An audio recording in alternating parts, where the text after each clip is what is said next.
Patay sa pamaril ang isa ring motorcycle rider sa Cainta, Rizal. Bago ang krimen, may banta na raw sa buhay ng lalaki. Nasangkot umano sa illegal na droga. Laging una ka sa balita ni AJ Gomez, exclusive.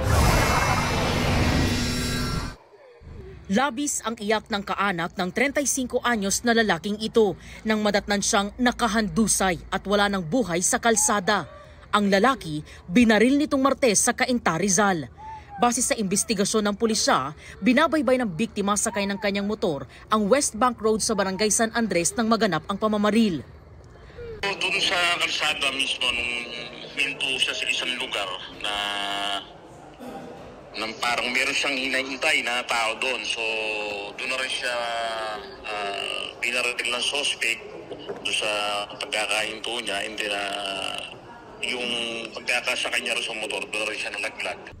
Ayon sa pulisya, 3 tama ng bala ang tinamo ng biktima, isa sa dibdib at 2 sa ulo na naging sanhi ng kanyang pagkamatay.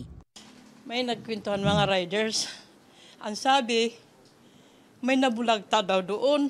Talagang duguan daw kuno doon. Naiyak ako. Nasiyak ako. Kailangan ko kung sino. Kailangan ko mahanap ako ng justice. Nung linggo ng gabi, pinahatid ko yan sila doon sa Murong. Kaya hindi ko naisip na siya pala yung biktima. Masakit po.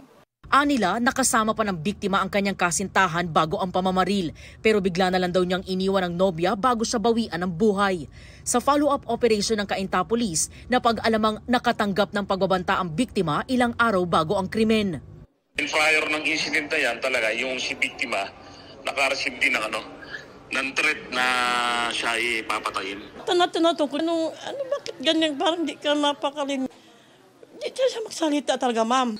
Ang sabi niya, di na ko kaya. Yan ang sabi sa akin. Basta ihatid mo kami doon.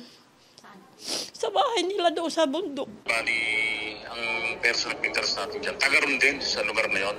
Nasa circle of friends niya rin. Ang nakikita namin angulo rito ay sa onsiyan sa illegal na droga. Dati na raw nakulong ang biktima at sospek dahil sa illegal na droga at nakalaya lang matapos ang plea bargaining sa korte. Ayon sa pulisya, walang CCTV sa lugar na pinangyarihan ng krimen. Patuloy naman ang backtracking para matukoy ang pinanggalingan at pinuntahan ng gunman.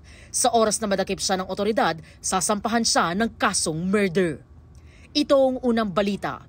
EJ Gomez para sa GMA Integrated News.